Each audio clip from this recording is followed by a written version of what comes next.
অর্জুন সিং বলছে যে শামশেরগঞ্জ থেকে হিন্দুদেরকে তাড়িয়ে দিচ্ছে, এ নিয়ে আপনি কি বলবেন? এটা বক্তব্যের মধ্যে কোনো সম্পূর্ণ মিথ্যে। কেন আমাদের এলাকায় যা শান্তি আছে তাতে করে ভাবা যায় না। ধুলিয়ানে যে সমস্যাটা হয়েছিল সেই সমস্যাটা এখন বর্তমানে একদম শান্ত, কোনো সমস্যাই নাই। আর আমরা যে জায়গায় বাস করি, মুসলিম হিন্দু সবাই একসাথে বাস করি, কোনো সমস্যাই নেই আমাদের এখানে। আপনার নাম? সঞ্জীব রবি দাস।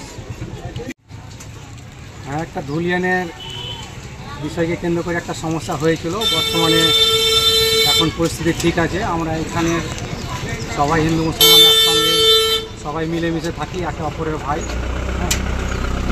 একটা কিছু দুষ্কৃতীরা এটা ঘটিয়েছিল, এখন পরিস্থিতি আমাদের খুব শান্ত আছে, আমরা খুব ভালো আছি।